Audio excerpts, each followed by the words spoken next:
ठीक है, शॉर्ट चाहिए ना हम लोग को। आप लोग बाइक तो दे ही दिए सर्टिफिकेट सर।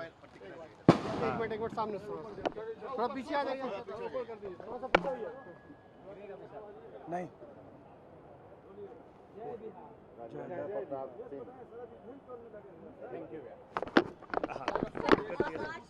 हमेशा आपने दूसरों को जिताया है, ये पहला पॉलिटिकल डेब्यू है आपका, क्या कहिएगा सर? इस बार बांकीपुर की जनता ने हमें जिताया है और इसलिए जिताया है कि उनकी उम्मीद है, कि विश्वास है कि हम अपनी क्षमता अनुसार उनके हक की आवाज़ उठाएंगे, उनके साथ कुछ गलत ना हो, वो हर संभव प्रयास करेंगे। आप भले ही बांकीपुर से चुनाव जीते हैं, लेकिन आप बात बिहार की करते हैं। बिहार की जनता को आपसे उम्मीद है, जी अगला कदम क्या होगा आपका? बिल्कुल, बांकीपुर का जो चुनाव हुआ है वो बांकीपुर के विधायक को चुनने के लिए नहीं हुआ है। पहले दिन से ही हम लोगों ने एजेंडा जो रखा था कि हम लोगों का लक्ष्य ये रहा है कि बिहार में जो एनडीए को, भाजपा को बहुमत मिला है, तो हम लोगों की ऐसी अपेक्षा है कि एक अच्छा आदमी बिहार का नेतृत्व करे, ताकि बिहार का विकास हो, बिहार के बच्चों का विकास हो, यहाँ पढ़ाई हो, शिक्षा हो, रोजगार हो, पलायन बंद हो। तो बांकीपुर का जो आज मैंडेट आया है, ये सिर्फ विधायक नहीं चुना गया है, बांकीपुर की जनता ने भाजपा के केंद्रीय नेतृत्व को ये मैसेज दिया है कि आप सम्राट चौधरी की जगह किसी बेहतर व्यक्ति को बिहार में मुख्यमंत्री बनाइए, बिहार की भी चिंता कीजिए। बिहार के लोगों को सिर्फ 5 किलो अनाज के नाम पर, जातियों के नाम पर वोट लेने का मशीन मत समझिए। जितनी चिंता आप गुजरात की करते हैं, उतनी चिंता न भी हो, कम से कम उसकी आधी चिंता भी बिहार की कीजिए। हम लोग भी वोट देते हैं, हम लोग के बच्चे बाहर जाकर 10-15 हज़ार रुपये में मजदूरी करें, ये उचित नहीं है।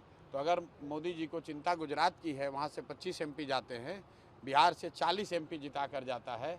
हम लोगों का भी हक है, हम लोग के बच्चों का भी हक है कि यहाँ पर फैक्ट्रियाँ लगें, यहाँ पर रोज़गार हो, ताकि हम लोग के बच्चों को ट्रेन में, बस में जानवर की तरह बैठकर बाहर मजदूरी करने न जाना पड़े। और ये संदेश बांकीपुर की जनता ने बिल्कुल स्पष्ट शब्दों में भाजपा के केंद्रीय नेतृत्व को दिया है।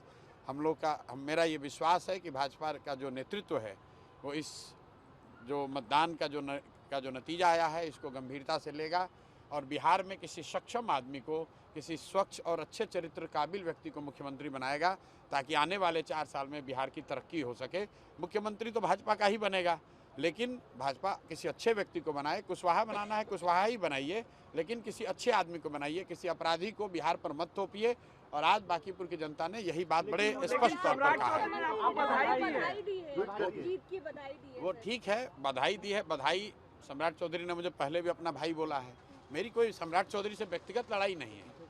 लड़ाई इस बात की है कि 13 करोड़ बिहार के लोगों का जीवन सुधारने के लिए क्या हम लोग को कोई काबिल व्यक्ति हम लोग का नेतृत्व करना चाहिए, या कोई ऐसा व्यक्ति नेतृत्व करना चाहिए जिसका चाल चरित्र, चेहरा खुद ही क्वेश्चनेबल है। बात व्यक्ति की नहीं है, बात इसकी है कि बिहार आज देश का सबसे गरीब और पिछड़ा राज्य है। तो जिस मोदी जी को, जिस भाजपा को हम लोग वोट देते हैं, एनडीए को वोट देते हैं, क्या उनकी जिम्मेवारी सिर्फ गुजरात के प्रति है? भाई, बिहार के बच्चों का भी तो हक है। गुजरात में 1 लाख करोड़ का बुलेट ट्रेन बने, हम लोग को उससे कोई दिक्कत नहीं है, लेकिन बिहार के बच्चों के लिए भी तो कुछ सोचा जाए। ये बात है। बिहार का ये दुर्भाग्य भी रहा है कि बिहार में स्ट्रांग ऑपोजिशन भी नहीं रही है। तेजस्वी यादव के ना, देखिए, स्ट्रांग ऑपोजिशन रहा है कि नहीं रहा है, अभी तो सत्ता में भाजपा है, डबल इंजन की सरकार है। आने वाले 3 बरस में मेरी अपेक्षा ये है कि दिल्ली और राज्य दोनों मिलकर बिहार की तरक्की में पूरी ताकत लगाएं, बिहार से पलायन बंद हो, बिहार के बच्चों को रोजगार के लिए बाहर न जाना पड़े। ये सिंगल एजेंडा है। अगर ये होगा, हम लोग भाजपा के पक्ष में वोट करने के लिए कहेंगे, लेकिन आप पहले पलायन रोकिए। बिहार के हर प्रखंड में, हर जिले में फैक्ट्री लगाने की व्यवस्था कीजिए। अगर गुजरात के हर प्रखंड में, हर तहसील में, हर मंडल में, हर जिले में फैक्ट्री लग सकती है, तो बिहार में क्यों नहीं? अगर सूरत में 10 लाख लोग मजदूरी कर सकते हैं, तो पटना में क्यों नहीं, बेगूसराय में क्यों नहीं? ये बात होनी चाहिए। अच्छा, एक सवाल है, लंबे समय से बिहार की राजनीति को भी देखते हैं, आप बार-बार सीएम बदलने की बात कर रहे हैं, कह रहे कुशवाहा से ही बनाया जाए, तो आप ये भी कह रहे हैं कि बीजेपी से ही सीएम हो, तो आप बताइए। अरे भाई, हम क्या कह रहे हैं? जनता ने मैंडेट दिया है बीजेपी को, एनडीए को, तो मुख्यमंत्री तो उन्हीं का होगा। हम लोग ये कह रहे हैं भाई, किसी काबिल व्यक्ति को बनाइए, उस व्यक्ति को बनाइए जो बिहार में शिक्षा सुधारे, उस व्यक्ति को बनाइए जो बिहार में रोजगार लेकर आए, उस व्यक्ति को बनाइए जो बिहार में पलायन बंद करे। किसी जाति का हो, किसी विचारधारा का हो, उससे कोई फर्क नहीं है। बिहार में सुधार होना चाहिए। हमारे विधायक बनने से बिहार में सुधार नहीं होगा। हमारे विधायक बनने से, यहाँ भाजपा के आज हारने से जो संदेश भाजपा को लेना चाहिए, अगर वो इस संदेश को लेंगे, बिहार में सुधार के लिए कोशिश करेंगे, तो निश्चित तौर पे बिहार के लोगों का फायदा होगा। हम लोग तो अपनी ओर से कोशिश करेंगे ही। जब ये विधायक की नहीं थी तो भी बिहार के लोगों के लिए आवाज उठा रहे थे, आगे भी और मजबूती से उठाएंगे। जेनजी का प्रोटेस्ट भी एक बड़ा फैक्टर साबित हुआ है। बांकीपुर में जो वोटिंग का पैटर्न है, उसमें युवाओं ने बहुत बढ़ चढ़कर वोटिंग में हिस्सा नहीं लिया है। एक तरीके से ये अफसोस की बात है, लेकिन जेनजी को लेकर जो देश में माहौल है उसका असर जरूर यहाँ भी पड़ा होगा। लेकिन ऐसा नहीं देखा गया कि युवा कोई बहुत बड़ी संख्या में निकलकर अलग से वोट किया हो कि लोगों ने। यहाँ पर एक ही मुद्दा रहा, जो एक अगर मुद्दा आप देखेंगे कि सम्राट चौधरी के नेतृत्व को बिहार की जनता स्वीकार करने को तैयार नहीं है, और वो मैसेज बिल्कुल क्लियर शब्द में आज मत के द्वारा लोगों ने बताया है कि जिस विधानसभा क्षेत्र में भाजपा 58,000 से जीती हुई थी, आज वहाँ करीब वो 20,000 से हारे हैं। अंदाज़ा लगाइए, करीब 78,000 लोग 6 महीने में अगर उन्होंने अपना मत बदला है, इसका मतलब है कि वो सम्राट चौधरी, जो एक ही निर्णय हुआ है इसमें अलग जो नवंबर के मुकाबले, वो है सम्राट चौधरी के मुख्यमंत्री बनने का, तो ये उसके खिलाफ वोट है। सर, कांग्रेस के कई वरिष्ठ नेताओं ने भी कहा था कि प्रशांत किशोर को सपोर्ट किया जाए ज्वाइंट कैंडिडेट के रूप में, तो क्या आने वाले समय में कांग्रेस के साथ? देखिए, ऐसा है, जन सुराज चुनाव लड़ा है और जन सुराज के साथ समाज का हर वर्ग, हर तबका, हर विचारधारा के लोग, हर दल के लोग चुनाव लड़ने में मदद किए हैं। सबने ये कहा था कि प्रशांत जी अगर आप लड़िएगा तो लोग जाति, धर्म, दल और नेताओं की प्रति प्रतिबद्धता को छोड़कर ऊपर उठकर वोट देंगे, वरना 28 दिन में, ये 2 जुलाई को चुनाव की घोषणा हुई है, 28 दिन में भाजपा का 30 साल का किला इतनी आसानी से नहीं ढह सकता था।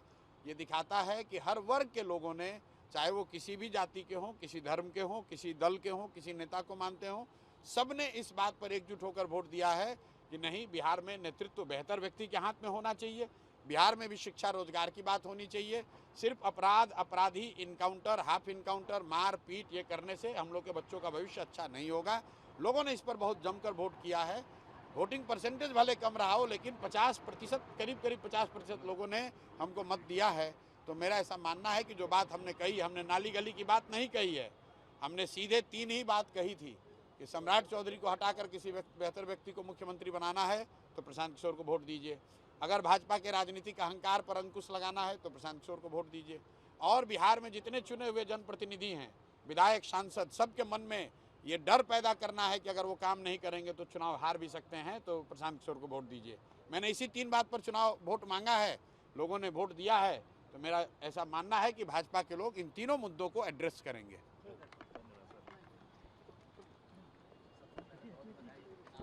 अरे छोड़